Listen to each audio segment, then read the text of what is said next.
Olá, pessoal. Muita luz, muita paz a todos. É com alegria que nós estamos aqui para iniciar o nosso seminário da semana, com 4 conferências sobre a grande transição planetária. E hoje nós vamos falar sobre as grandes transformações do planeta, que ocorreram no século XX e agora no século XXI, as grandes mudanças e o que poderá vir e o que virá para corroborar essas mudanças, no sentido de apontar para uma nova ordem planetária, um novo mundo, um novo momento. Tá? Então vamos lá então. Vamos analisar, primeira coisa, as transformações planetárias. Ok? Em todos os aspectos, para vocês vão perceber se realmente não vai haver uma transição planetária, uma mudança planetária. Tudo aponta para isso. Tudo aponta para isso, nós devemos ter consciência disso, tá ok? Então vamos lá. Primeiro aspecto, vamos pegar o chamado século XX. Ok? Bom, em 1900... Na verdade, vamos mais lá atrás ainda. Eu não quero nem começar no século XX. Com o Renascimento. O Renascimento é exatamente um marco extremamente importante, que foi o início da mudança planetária. Ok? Tá?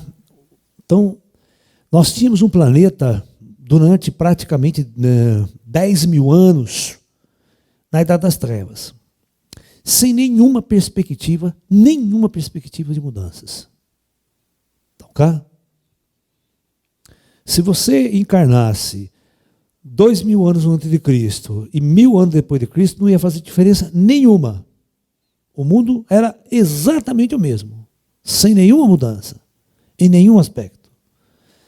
No entanto, se você pegar exatamente a partir das grandes revoluções que começam aqui, o mundo começa a mudar com a ciência. É muito importante que a ciência, ela faz o quê? Ela faz uma cisão com a religião. Essa é uma das primeiras questões fundamentais da evolução do século XX, do Renascimento. Tá? O Renascimento, a ciência, ela vai fazer uma separação, ela vai romper com a religião. Porque a religião é que mandava, a religião que ditava as verdades, a religião que controlava o pensamento das pessoas. Ok? E as verdades. E nunca saiu do lugar, Durante todos os séculos que a religião dominou, o mundo nunca saiu do lugar. É um atraso para a civilização. Tá? Com o advento da ciência, nós vamos ter uma mudança de paradigma em todo o pensamento humano, que é, o fim do geocentrismo. Ok? O fim do geocentrismo com o advento do heliocentrismo. Uma mudança radical nos conceitos. Tá? Isso coloca a Terra como mais um planeta. E o conceito de sistema solar é aventado pela ciência. Ok? Aí vem 2. O grande Galileu, Galileu Galilei, fazendo mudanças profundas, no contexto do girar da Terra. Então, pela primeira vez, a gente sai do obscurantismo e discute e traz a consciência do mundo da rotação do planeta Terra. E da translação da Lua ao redor da Terra. Tudo isso é uma mudança radical. Ao redor da Terra. Saiu aquela visão astrológica quadrada, né? Porque a visão da astrologia é uma visão tosca, né? Em termos de movimento planetário, que vem lá de trás, tá? De um sistema geocêntrico girando em torno da Terra, a Lua girando em torno da Terra. E com essa mudança de conhecimento, Galileu faz a grande revolução, né? E Galileu é conhecido como o pai da ciência moderna.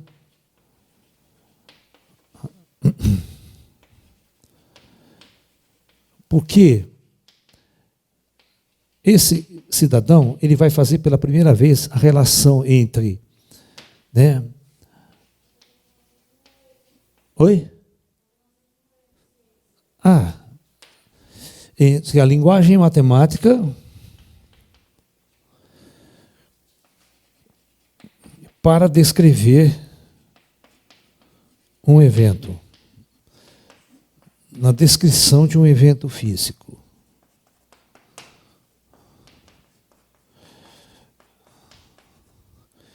Ok? Então, essas coisas aqui, para vocês parecem que não é nada, mas é muito. É uma mudança tão profunda no conhecimento humano, induzido e inspirado por forças superiores, que tiveram que romper com a igreja, custando sua própria vida, porque entrou num debate quanto ao poder existente e quanto a gente não foi queimado na fogueira por defender essas verdades. Tá? Então,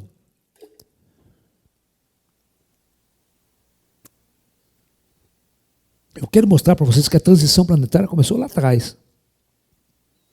Ela está só se intensificando agora. Gente, nós estamos às portas da transição. O que vocês vão ver ainda? O que vocês vão ver?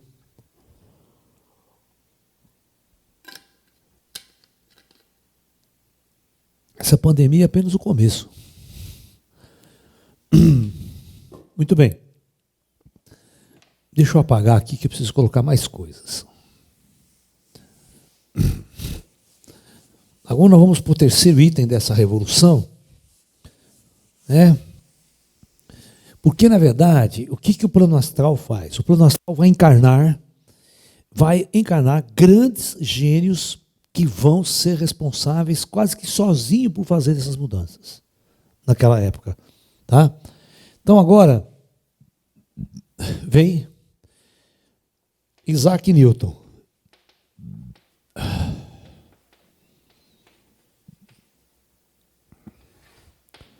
Isaac Newton é o grande cara, né? Junto, né, com, na verdade, um antecessor dele. Deixa eu colocar um antecessor dele. Depois de Galileu, nós temos um antecessor chamado Johannes. Peraí. Kepler. Esse cara aqui é o cara. Você tem hoje, nós temos até hoje, né, sondas espaciais chamando o telescópio Kepler, por exemplo, tá? Em homenagem a ele. Esse cara mudou totalmente a visão que nós tínhamos da astrofísica, né, e do sistema solar. Ele escreveu 3 leis fundamentais do sistema solar. A primeira lei, falando que todo corpo celeste gira ao redor de outro através de uma órbita elíptica. Então, o Sol e os planetas giram, né? Os planetas giram ao redor do Sol numa órbita elíptica. Tá? Segunda lei do Newton, desse cara, vocês não vão entender muito direito, né? Mas ele diz o seguinte, né? Eu vou pegar 2 setores dessa elipse aqui. Ó. O astro está girando, tá? Então, aqui eu tenho um intervalo de tempo delta T1. Aqui eu tenho um intervalo de tempo ΔT2. E dentro desse espaço, né, aqui eu tenho uma área matemática mesmo, uma área estrutural. Então, aqui eu vou chamar de A1 e aqui eu vou chamar de A2. Kepler demonstrou que se ΔT1 igual a ΔT2, isso implica que A1 é igual a A2. Ou seja, falando matematicamente essa linguagem, que é o raio vetor da elipse varre áreas iguais em intervalos de tempos iguais. Essa é a segunda lei do Kepler. E a terceira, né, que vai ser também uma grande revolução, que vai dar base para toda a ciência moderna, né, para toda a medicina, tudo que vocês conhecem hoje em dia é discutido através disso aqui. Né? Ele fala que o período orbital de um astro, dividido pelo raio médio ao cubo da sua órbita elíptica, será sempre uma constante. Tá? Isso aí demorou anos, muito tempo para chegar a essas conclusões, através de observações e medidas com precisão do movimento astronômico, principalmente do movimento de Marte. Bom, então, a partir deste primeiro cara, vem, né, aquele que será basicamente o grande mestre da mudança de consciência, que é o Isaac Newton. Oi? Quê? E é 2S mesmo. Né? Eu acho que é assim, se eu não estou me enganado, procura aí, tá? Se eu errei, às vezes eu erro, faz tanto tempo que eu não escrevo essas coisas. Hã? 2A e um S. Então, tire esse S e põe 2A. Isaac Newton, isso. Tá? Então, esse cara aqui, você tá entendendo? Em 1566, ele vai lançar o seu princípio à matemática. Ele vai desenvolver as chamadas 3 leis fundamentais as 3 leis da mecânica. Tá? Ok? As 3 leis fundamentais da mecânica. A primeira sendo a lei da inércia.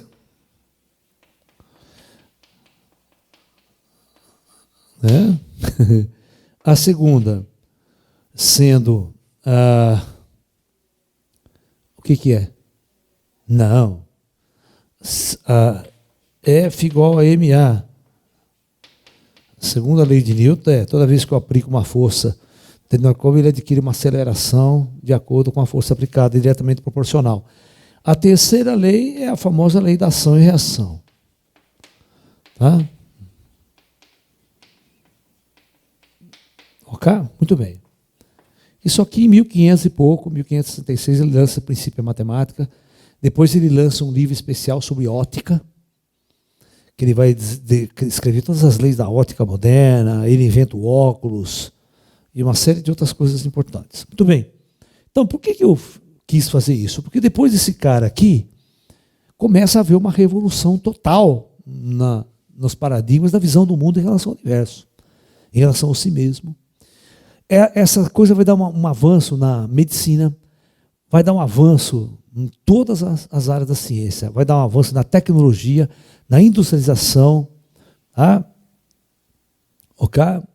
Inclusive em todas as teorias da eletricidade, eletromagnetismo, que depois vai culminar com o famoso século XX. Então, isso aqui é a ferramenta básica para a grande transformação planetária que virá no século XX. Né? O século XX é o século da grande mudança. Né? Então, tudo isso foi feito 1500 e pouco. Agora, até você chegar ao século XX, que é 1900, tá? Você tem 300 anos de um aperfeiçoamento de uma discussão de tudo isso. Tá? Deu base às máquinas a vapores, aos transportes, aos trens. A revolução industrial, o que movia a indústria era a máquina a vapor. Até 1900, né? Até a descoberta da eletricidade. Ok? A grande revolução da eletricidade no século XX. Tá? E as grandes descobertas tecnológicas, o cinema, a fotografia, né? Tá com foguinho a minha gatinha aqui, né? Então, vamos já para o século XX. Então, no século XX, nós vamos ter exatamente, né, em 1900, nós vamos ter o início da física quântica. Olha quanta coisa vai acontecer, você dizer que não está mudando o planeta. Ok? Início da física quântica. Em 1905, Einstein publica a sua teoria da relatividade restrita, que é uma mudança radical, inclusive, uma mudança profunda na visão de Newton sobre a mecânica newtoniana. Uma mudança mais radical ainda. Tá? Em 1916, né, Einstein publica a sua teoria geral da relatividade. Né? Em 1925, a física quântica está pronta, em termos teóricos. Ninguém fez nada diferente até hoje, depois dessa época aqui, né, em termos de grandes descobertas. Bom, isso na área da ciência, na área do pensamento. Mas nós vamos observar uma grande merda agora, que é 1914, nós vamos ter um fato, né, que é no desenvolvimento social e político do planeta. Então, o desenvolvimento social, político e econômico do planeta leva a humanidade à Primeira Guerra Mundial. Ok?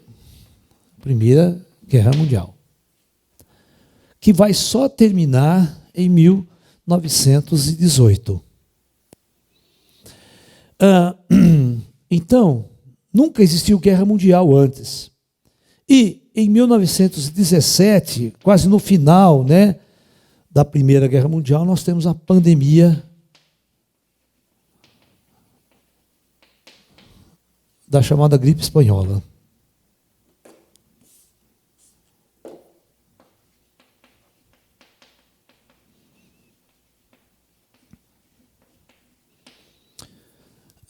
Ou seja, que é, não se engane, essa gripe espanhola era um coronavírus. Também, só que era o H1N1. O vírus. Né? Muito bem. Essa gripe espanhola, olha, a guerra, né, ceifou, segundo os pesquisadores, em torno de 20 milhões de pessoas. Tá? A pandemia, segundo alguns especialistas, ceifou a vida de provavelmente cerca de 80 milhões de pessoas. Isso aqui já dá para pensar. Porque, praticamente, depois que o homem entra numa convulsão, o planeta entra numa convulsão, uma fase assim mais horrível da espécie humana, mais baixo nível da espécie humana, onde a aura do planeta foi a zero, em termos de relações humanas, de relações espirituais, onde o mundo entra em guerra e o mundo entra numa destruição coletiva. Parece que há uma vingança do alto em cima de tudo isso, como, né, e vem a pandemia, e a pandemia destrói muito mais. Tá? Será que o homem aprendeu com essa pandemia? Será que o planeta, depois de tudo isso, se tornou melhor? Porque a nossa pergunta que nós fazemos hoje para nós, Laércio, todo mundo pergunta, Laércio, depois dessa pandemia, né, as pessoas vão ser melhores, o planeta vai ter uma nova ordem mundial, nós vamos entrar na era da luz. Então vamos olhar aqui. Depois dessa guerra, depois dessa pandemia, quantas pessoas não deveriam ter pensado, que legal, vamos mudar, vamos ser espiritualistas, já fizemos toda a destruição possível, não é esse o caminho.